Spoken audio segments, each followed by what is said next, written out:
Hey guys, so with many of us working from home these days, Tans and I thought that we'd share some tips with you on optimizing your productivity for your working day and making the most of your working hours throughout the day. For someone like me, it all starts from the tone you set for yourself when you get up in the morning. This defines how the rest of your day turns out, and it starts off with something as simple as making your bed. I know it sounds weird, but trust me when I say that making your bed every morning plays a huge part in decluttering your mind, and it instills that sense of discipline you need to get through the rest of your day.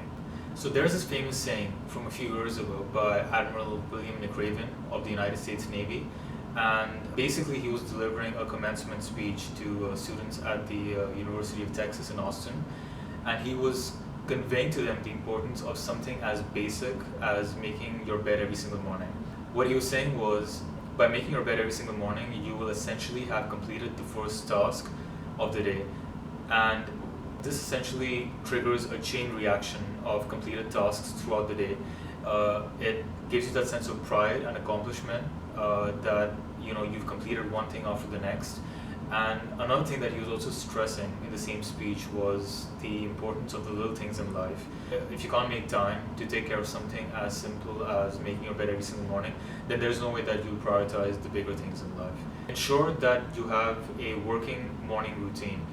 Segment your workday into manageable time slots and make sure that each time slot is dedicated to a specific task. The larger and more complex tasks which you'll inevitably come across, make sure that you break them down into actionable steps that you can turn around very quickly. Ensure that you create a timeline for yourself that helps you tangibly get from point A to point B. As we're talking about productivity tips, it's important to mention one important aspect, which is to take breaks.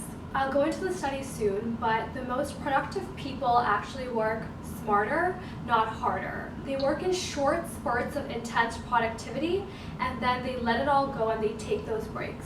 So there's a study done using the DeskTime app, which is an app that measures productivity and time tracking, and Muse wrote an article about this.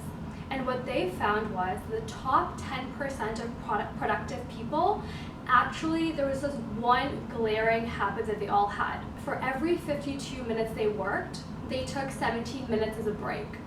That is the one point that separated them. When you are working, make sure you are working with complete focus, dedication, and focus on getting your tasks accomplished and not getting distracted by having multiple browsers open or multiple tabs that are not related to the work you're doing, and turning your ringer off as well so as not to get distracted by Instagram notifications or friends texting, etc. So maintain that focus for 52 minutes or your desired duration, and then when it comes time to take your breaks, make sure to let it all go and complete disconnect from the work that you're doing. Your concentration is like a muscle, and you want to ensure that you're giving enough rest so you don't let it burn out. In terms of when you're taking these breaks, make sure to get up, stretch, you can go for a walk, you can exercise, or you can call up a loved one. We as humans are not designed to stay seated for 8 hours, so you'll be healthier as well when you take these breaks.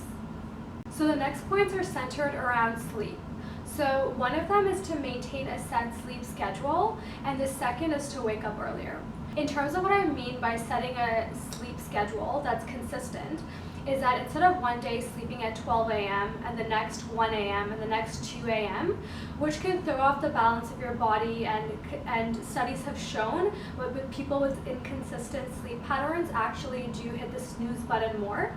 So instead of doing that, try to maintain a set sleep schedule, let's say sleeping at 10 p.m. every day and waking up at 6 a.m. or whatever works for you. That will help you minimize grogginess in the morning and help you wake up more refreshed. So try that out for a few days. Our second point is about waking up earlier. So I used to wake up around 8:30 a.m. or 8 a.m. most days, and I've been slowly working on waking up earlier. So now I'm at 7 a.m. and hoping to go to 6:30 a.m. Although Adnan's better at that than I am. Yes, I am. Can't talk about the countless times he's texted me like 6 a.m. when he went to sleep much later than me. But anyways, so I've realized though the difference. Where you wake up early in the morning, it really gives you time to prioritize yourself, your thoughts, and what you want to accomplish throughout the day. In that time I have, I can use it to, journal, list out things that I want to do, maybe get in a quick yoga workout, etc. Rather than waking up at 8 a.m., 8:30 a.m. and being inundated by emails and meeting requests and different obligations that other people impose on me. So it just gives you a little bit of time to reflect on yourself. Now, when you're thinking about waking up earlier, don't try to do anything drastic. Like, for example, if you're sleeping at 9 a.m., don't try to wake up at 7 a.m. or 6 a.m. What I would suggest is do 15-minute time blocks.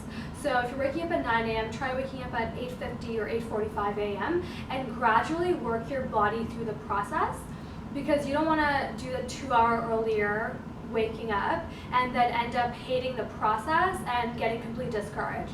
So slowly move your body through that process and see how you like it, ease yourself into it. So in terms of planning, this is where I find that a lot of people stumble.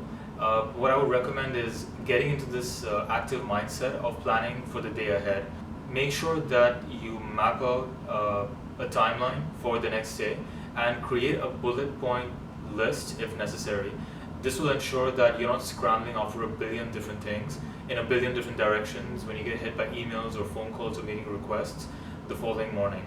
It will allow you to prioritize accordingly and get a proper head start the next day, and make sure that you're hitting the ground running from the get-go. So the next tip is to listen to music while you work, and I would say there's a caveat to this tip. Works great for some people, but some people do get distracted with music on, so see if that works for you. When it works the best for me is when I have something that's repetitive in nature and it's a bit mundane, so I play music in the background to energize me and keep me focused and driven towards finishing this project. I would suggest music that's non-lyrics based. I personally enjoy listening to classical music while I'm working on these tasks. When it comes to any ideas or concepts that come up on the go, I would strongly recommend that you jot it down immediately. Doesn't matter where it is, whether it's your tablet, your cell phone, or just a notepad. Write down ideas right away, because you're very likely to forget them if you don't do that. I've been guilty of that myself several times over the years, although by now I have learned my lesson. I still do trip up from time to time. One very important thing that I would emphasize is don't be too harsh on yourself. Don't put this undue pressure on yourself to always be switched on 24/7 and always be productive, or always be in this quest to please your teammates or your friends or family or whatever the case might be. Look, the fact is that we're all dealing with something that was quite unexpected. It's something that we've never experienced in our lifetime, and we're trying to make the best out of a situation that frankly isn't great. In my interactions and conversations with friends and family and colleagues and customers, I found that a lot of people still haven't fully accepted the situation. They're grappling with the new reality. They're trying to make sense of what's going on around them, and it's not always working out to their favor. Go easy on yourself, go easy on others, and remember that it's always okay to reach out to someone for help or support if you need it. Another very important thing that I want to recommend to everyone is, be present. Appreciate the here and now. Don't always keep scrambling after something that might be unattainable from a work perspective or otherwise. Take stock of the small wins, because the small wins count. Know your accomplishments, no matter how small they are, because in the end they do matter. And it's okay to give yourself a pat on the back, because what it does is that it provides you with the motivation that you need to not only get through the day, but also through the week, the month. So those are all the tips we had for you to stay productive while working from home. And now we want to hear from you. Is there any tip you've been doing that you found really helpful that we haven't mentioned? If you have any, we'd love to hear from you. Please do write in the comments below. And if you liked our video, please give it a like if you found it helpful. It really helps us out to know your thoughts and feedback. And do subscribe to our channel and press the bell notification if you want to see every time we post. That's all we have for today, and we will see you in the next video.